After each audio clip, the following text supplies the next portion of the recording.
ala le ti pot go po do bu do we ti da pha ko di ko ga do bu we ti da han nyai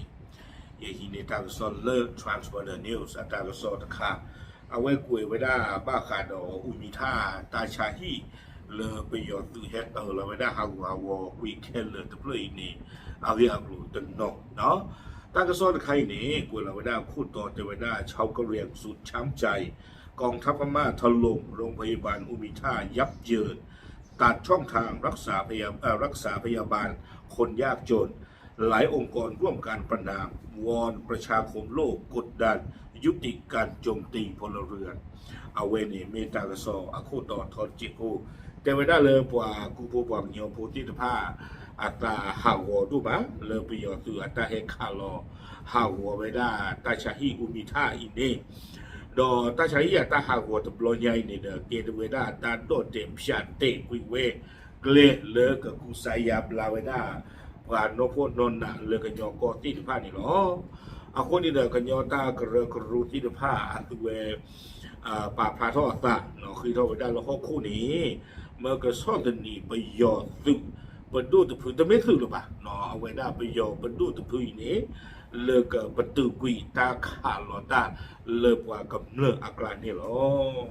ตากระซ่อนกุยเราไม่ได้ไปคีชิเตอร์ลุยคีโตคีชิคือนี่หรอเด้อมาละบ้านละบ้านตาใคร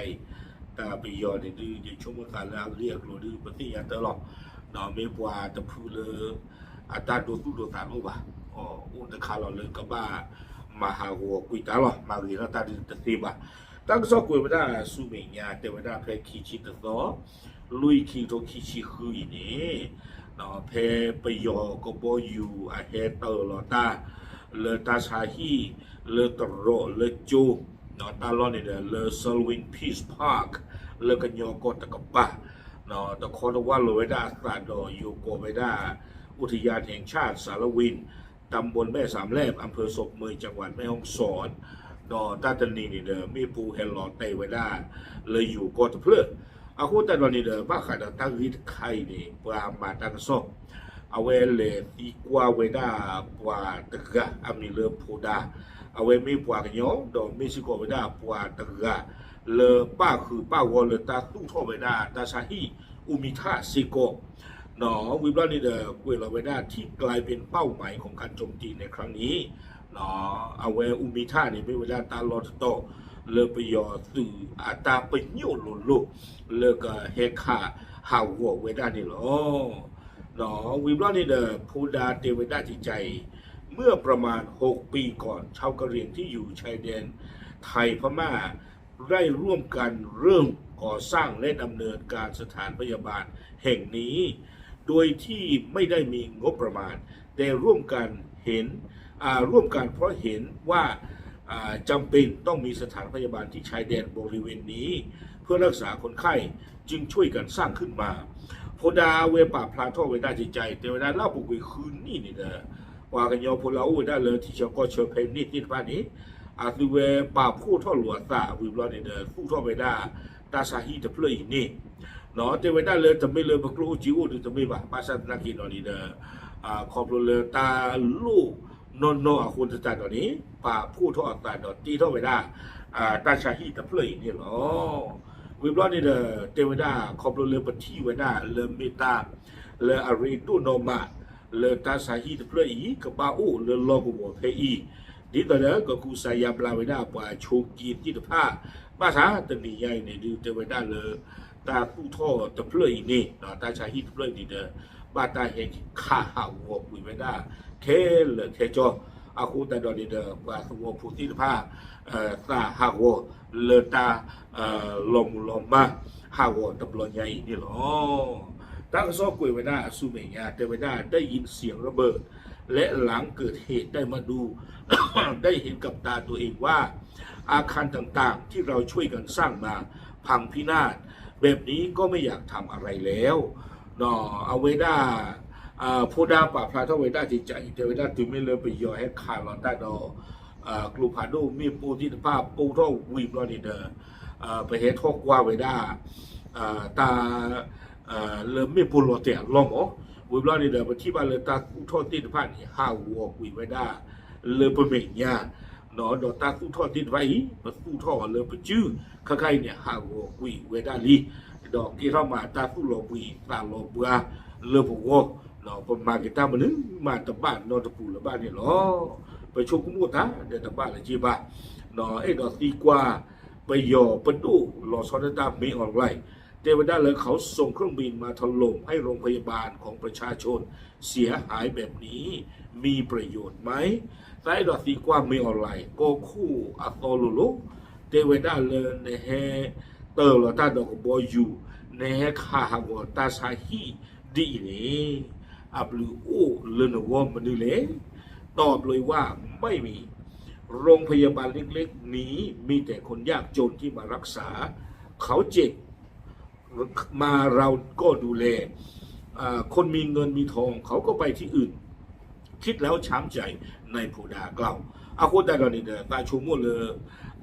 อับเรือพูดเลยพี่ยอโอ้ตู้ปะน้องได้ให้ข้าวัวคุยได้ตาหรออาโคตาดอนนี่เดเทวดาเลยตาสาฮีชิก็พูดเพลยนี่no para he kusaya plata ni mi da bwa no ko no na ke le ke cho lo me me le bwa klo ji o ni te he wa da ba ta ja hi po chi jai ni a tu le le ta lo ga lo no he lu le mu ju le me cho a we ne pho da pa phla we da cha cha ni ni lo วิบลอนี่เด้อคุยกันโดยไม่ได้เตเวผู้ก่อตั้งสถานพยาบาลชาวกะเหรี่ยงกล่าวว่าที่นี่นอกจากรักษาคนไข้แล้วยังมีการอบรมเจ้าหน้าที่สาธารณสุขจากพื้นที่รัฐกะเหรี่ยงกองพลต่างๆไปถึงตองอูรัฐคาเรนีและรัฐอื่นๆด้วยเตเวดาตาชาฮีตต่อยนี่เนาะปะกุสายามลาปัวกันย้อนนี่ตะกะอีปะไม่สกอไม่ได้ตาปกติจังเลยคนเลยตาสู้ลูบ้าขันดอตาอุชูอุคลีตาสู้ลูลอสิโกว่าแล้วให้มาลูตานี่เลิกกันยอกอที่ตะผ้าเลิกสุกีที่ตะผ้าเนาะตัวเวลาเลิกต่ออูเลิกกรีนิโกตัวเวลาที่ตะผ้าเฮดอมาลูกะที่กะตออาเรียกลูเพอีเนาะเทวดาเลยเพราะในพม่าประชาชนต้องดูแลตัวเองเราสอนการพยาบาลและสาธารณสุขเบื้องต้นแต่ไว้ได้เลยตากูผู้ดีเดอว่าตัวผู้ที่ภาพมีชงกิมีหน่อยนี้ตัวปากว่าเทหล่อนอกจากตาหล่อคนนี้เดอแต่ไว้ได้เลยสู้โลไปฮีตาสู้โลสู้กว่าที่ไพ่นี่ไม่ได้ก็เราว่าก็เลยเบสิกหรอกเนาะอยู่ก็ได้เลยเบื้องต้นหรออบรมแล้วก็เดินทางไปทำงานที่ต่างๆเนาะปีต่อมาก็กลับมาอบรมเพิ่มเติมในขั้นที่สูงขึ้นตัวเวลาปฏิภาณนี่เฮมาโลเบสิกวิบลอนี่เดอตัวที่ภากี่ล่ะนะกี่พิตากี่มาตาเลตาลอกูว่าที่ภาวิบลอนี่สู้ปัญญาทันทีดอกตัวที่ภาเฮกระโดดไปอีวิบลอนี่เดอกระโดดนี่บ้ากระโดดไม่ได้ตาตู้โลลาปตอท่อสู้ปัญญาตะเจียนี่หรอตอนนี้นักเรียนสาธารณสุขกำลังสอบแต่ทุกห้องเขาพังลงต้องแตกกระเจิงหนีตายเทวดาใครหนีปาจูพูลาเฮมาโลเต้าชั่วเคลียเรียกกลุ่มที่ไพ่นี่เด้อตัวเวอุเลตาเซกตอเลปว่ากบ้านตัวเซเซกตอขาบ้านสัตว์นักกินเทวดาใครตาแค่เลยแค่จอหลบพวกกุยไม่ได้บ้าโผล่บ้านดีกุยไม่ได้ตะกาตะปูตะกาตะกลานี่หรอวิบล้อนี่เด้อกุยกระโดดไม่ได้จิตใจอีพูดาเล่าว่าคนหนุ่มสาวที่มาอบรมเป็นเจ้าหน้าที่สาธารณสุขนี้เป็นเยาวชนที่รักแผ่นดินเกิดไม่อยากอพยพไปที่อื่นแต่อยากหาความรู้เพื่อกลับไปช่วยดูแลประชาชนในแผ่นดินของตัวเองโพดาเตอาทอกดอกไว้ได้จิจาอีเทวดาปวาตุซาซาโบลาเฮมาโลตาโอชัวคลีกตีตาฟุโลเปเพนี่เมื่อปวาตุปตาซาเลอลูอัตวอตบาตาเลตาลอกับความยอดตบาตาเลตุงาลบอเตอร์บอกเลยขี้เมมันดูมันขาดที่ผ้าบ่ากว่าที่ผ้านี้เฮคือตากุบากุซีวิบล้อนี้ที่ต่อได้คือกีกว่าถวยกีกว่าเลยตัวที่ผ้าดูอัตวอนี่หรอเราเปิดสถานพยาบาลนี้เพื่อช่วยประชาชนไม่ใช่ช่วยทหารหรืออะไรแบบนั้นเทวดาเลยปโอท่อเอาไว้ได้ตาตู้ลูอัลโลเพอีนี้ดอกโอท่อตาชาฮีเพอีนี้เด้อไม่เลยปว่ากำเนิดติดผ้าวะหรอเนาะแต่ไม่เลยเปิดมาเจอปว่าติวเตอร์ติวโพมันดูมันด่าติดผ้าบ้า เนาะเทวดาตรงนี้อยู่ริมแม่น้ำสารวินใกล้บ้านแม่สามแลบเดินทางมาสะดวกหากรักษาไม่ไหวจริงๆเราก็ช่วยให้ไปทางฝั่งไทยเทวดาเลยตลอดเพย์นี่เดอันยองเนาะเอาบุลตาดอตัวต้อเลท่าบุลคู่หลอกลูนี้ปาเลปากินยอเทวดา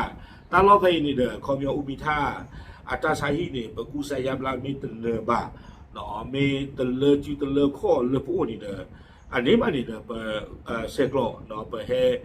เชื้อหัวตะกี้เลยอยู่ก็ตะกปาที่ผ่านมาเป็นเงินบริจาคจากชาวกะเหรี่ยงทั้งในไทยและที่ย้ายไปอยู่ต่างประเทศช่วยกันร่วมกันเงินเราไม่เยอะแต่เห็นว่าสำคัญในโพดากล่าวเนาะวิบวัตที่เดาโพดาเต็งหน่อยน่าจิตใจอีเทวดาเลยอาปุกุยนี่เดาตาทุกท่อไว้นี่เนาะเป็นตัวเนบาจีตามมาเจอเลยปากยอลาอุลิอยู่ก็จะเนาะปากยอลาอุเลก็เตบีตบีตเนาะเนาะประมาณเจอลงภาษาปจีริตอาบะภาษาหน้ากิดอกครบเลยตาสาฮีเมตาลารีดูขวดที่การนอนนี่เด้อผู้ท่อเนาะ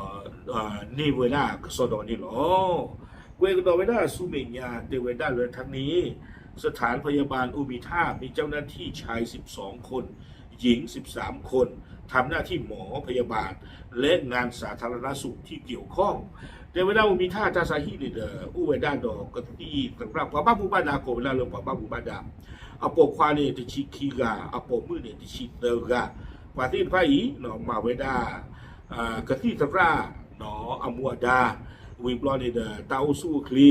อากลัวเกลฟินผ้าเลือตาสาฮีปูโดยปกติแต่ละเดือนมีชาวบ้านมารักษาไม่ต่ำกว่า250ถึง300คนในช่วงปี2568เทวดาเลยเพมโหตนีเนาะคิโทคิชิเยนี่เด้อบาตลาลาป่าตัวพูตินไฟกุสายาบลาตาเลตาสาฮีเพนี้อากาคิริยาเยชีติเลเตกยาค่ะบาตลาลานี่เด้อเทวดาป่าเฮกุสายาบลาตาตุเลอากาคิริยามาอุดิเนาะเพนี้เด้อเทวดาเปิดกวาดเทวป่ามูดเดอที่ภาสิโกเนาะประกวาดเทรสโกป่าปกติจะละมูดอพูลาชิอิตผ้าเนาะเมื่อว่าให้อาหลอกว่าฮือเพอเนาะเลือตาล้อเพเพอีเสก่อนนี่หรอวิบล้อนี่เทวดาเลยเด็กๆที่แม่มาฝากท้องเราดูแลและเกิดที่นี่หลายสิบคนตอนนี้ไม่เหลือแล้วเทวดาเราผูกคุยนี่เด้อไปให้ตาล้อเพบ่เนาะดูอุเพลท่อสิโกไปได้กว่ามูเดอที่ตะผ้าอาคูตาดอนี่เด้อเทวดาพอพอดีพอตาลูกเพลเราเพลนี่เด้อไปอีกช่วยกว่าช่วยภาษานากีกับใครเนี่ยดูเทวดาตาตัวอุ่นนอนจะมีหรือเปล่าเราปุกุยเนี่ยป่าเฮอุเพลเราป่าผู้อากาศจะหรือชียาเทวดา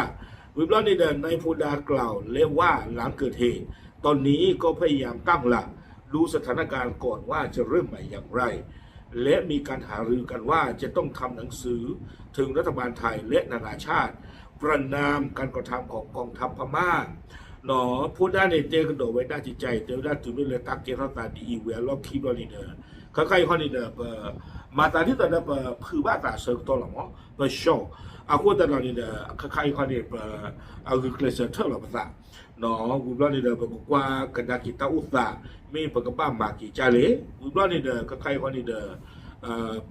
ติร์ปอลุตาสิก่อนเลยบ้าจะบ้าปกบ้าเชื้อโรคดิทอดาเนาะเลยที่ก็การที่ผาเนาะกวยเราลิสุโยปดูโอซิโกเลยปกบ้าทอดาตะกุเนาะปียอตืออาตาพิตามาตบลอนใหญ่เนี่ยหรอวิบล้อนี่เด้อกวยกระโดดไว้ได้สุเมียแต่ไว้ได้เลยหน้าไอมากที่เขาโจมตีโรงพยาบาลแบบนี้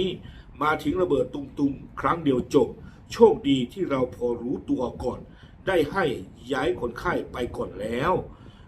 คนมีงานที่ซ่อมแซมทำงานคนมีงานที่ซ่อมแซมทำงานอยู่แต่ไม่มีใครเป็นอะไรโชคดีที่ไม่มีใครเป็นอะไรร้ายแรงเนาะผู้ได้เตรียมพลาทกระโดดไว้ได้จิตใจเตรียมไว้ได้ถ้าให้ขาดหรอถ้าสาหิตตบลอยใหญ่นี่เด้อเฮจิเราได้ไม่พอเนี่ยถูกแล้วเนี่ยตบลอยเราหวีหรอโอ้ยเตรียมไว้ได้เลยปฏิญญาโชว์ประโยชน์ตัวตาหูตาเร่เด้อว่าโชกีไม่เร่ว่าเลยให้กูสายามลาตาที่ว่าเพย์ไม่เร่เด้อประตู ประตูกุยปาติพันเออัลลอฮ์เกลเทวดาไปให้มาตาดูอุตนอจีนอไปให้บัวให้มาตาดูเลตากูญาเทวดาเลยไม่พูดหลอเตเสงตัวคันเดียวปาติไพ่ตบ้าตานอนหนึ่งจีบะเทวดาเนาะวิบลาเนี่ยเทวดาเราสำรวจพบว่าความเสียหายเยอะอาคารโรงพยาบาลเสียหายบางส่วนหากต้องซ่อมแซมก็ทำได้นายโพดากล่าวเรียกว่าก่อนหน้าที่เรารู้ทหารพม่าจะมาโจมตีมีโดรนมาสอดแนมทุกสัปดาห์บินต่ำตอนค่ำๆเราได้ยินเสียงเห็นแสงไฟจากโดรนเราก็เตือนกันแล้วค่อยๆเตรียมย้ายคนออกเนาะเอาไว้ได้ป่าพลาทกดอกเวด้าจิจาอีเตเวด้าหากว่าตาชาฮีตาบ้านดูบ้านที่ฮาวเนี่ยดูฮาวพาอัญญาเนาะอาคุตาตอนนี้เนี่ยเทวดาเป็นมีป้าบัวคือทอกดากีเนี่ยดูประมาณตีกสอดเทวดาจิจานี่หมอเนาะไม่เลยเอาไว้ได้ประโยชน์ตือตาเกเหข่าวตาตบลอยใหญ่นี่ปฏิญญาชูปฏิญญาชูใจเลยนี่เทวดาตะคือเรื่องประโยชน์ให้ข่าวตาบานี่เด้อปฏิบัติเรื่องประโยชน์ตรงที่ฟ้านี่เนาะให้อยู่เลยหาข้อรอตาขี้รอนี่ให้อยู่ชะตามาหรอเนาะปฏิบัติตรงที่ฟ้าเนี่ยไม่อุเกมละดอกกันหรือโซ่อาคุตาเนี่ยไปที่พลโลภสาลีเลยป้าตบ้าเท้าตาตะกีบ้าเนาะอาคุตาตอนนี้เนี่ยสารพัดเพนี่เนาะไปสารกันเตะกันโตตาเชื่อหาเราวิปชูกิมินเนาะที่ฟ้านี่หรอวิปนี่เด้อกูเอกระโดดไว้ได้ซูเมียเนาะเตะไว้ได้เลยผู้ก่อตั้งสถานพยาบาลอุมิท่ากล่าวว่าความเสียหายขนาดนี้ภายใน2 สัปดาห์นี้คงไม่สามารถรับคนไข้ได้แน่ตอนนี้ยังทำอะไรไม่ถูกคิดอะไรไม่ออกหากเป็นค่ายทหารเขาอยากรบโจมตีก็ว่าไปแต่ตรงนี้เป็นสถานพยาบาลของชาวบ้านคนยากจนมารักษาเขาทำอะไรได้อย่างไรเนาะเอาไว้ผู้ดาเต็กดอกไว้ได้จิตใจอีกเทวดาเลต้าหาวัวเท่ๆอย่างนี้เลต้าเสกต้องขี้นุ่ยตบหรือบัวกีท่อแต่นี่บ้างวิบลานี่เนี่ยประตูโลกไปชูกิชาวบอติฟ้าแต่นี่สิโกบ้าข้าใครเนี่ยประเทศยองลูเทวดาประมาณตาตบ้านอตมีบ้าเนาะตาชมุตนาคีขีดปีตาละจอลีไม่เลือกเสือตาล้อนี่เด้อปกติที่มาเล่นมีบ้านตาเล็กขาลเด้อเล็กขาลเด้อบ้านฉันนักกินเอาไว้นี่เด้อไม่เวลาตาชาฮีปาตัวพัวตาว่าพวกกันนะที่ผ้าเฮกุไซยาบลาอัตตาเนาะนมาฮาวตีนมาฮาวนตาตุลอไม่อาบ้ามแต่ดูเลยตาก็สอนนี่กวยไม่ได้ดูเพนนี้เนาะอันนั้นก็ได้ดูดีพัฒน์ยาบ้านฉันนักกินตาบ้านถวยดอกเอาไว้ตาสายตาหางหัวตู้หรือเปล่าเนาะเลยกินไว้ได้เลยกันยอตากระก็รู้ที่ผ้าเคยโคทอดตาก็เคยก็ได้กินไว้ได้เลยตามาเลยตาทอดตากระปะนี่หรอไม่เลยเอาไว้ได้ตาตีกว่าไว้ได้พูดาเนี่ยดูอุดาตาเฉยๆอีหรออาคุตาตอนนี้เดินไม่เลยผมขาบ้าเตรียมยาบ้าตีพุทธโกผู้บ้าขันตั้งอีตาบุญใครมาเลยกันหน้าล้อสักให้ยอชีเดี๋ยวมาละบ้ามาตั้งใครเนาะยี่ชั่วโมงตาเดินไม่สู้เท่ากันหนนักกีแต่ยีก็เราไปชั่วโมงตาตาว่าสู้เราช่วยตาเราช่วยเจนได้มีให้ขาหาวกันเนาะเลยตั้งใครตั้งฟ้าก่อเนาะตาอุตเดือนละอเมตู้บ้าเนาะตลอดเดี๋ยวไปเนาะดูกี่ก็ไม่เดี๋ยวหรอกไปยอมมีบ้าตามาเวลานี้ตาเราก่อนตัวเดียวหรอกอาคุณตาตอนนี้ตั้งใครตั้งกว่าจากกันเถอะหรอโอเคเอาไว้นี่เด้อมีไว้ได้บ้าหมู่บ้านดาเนาะตึกอะอัตตาป่าพลาบ้าขาดออุมิท่าตาสาฮีอากิอักโลนี่หรอป่าพลาดึงที่ยาติพุทธโกพุทธเถรอตามเลย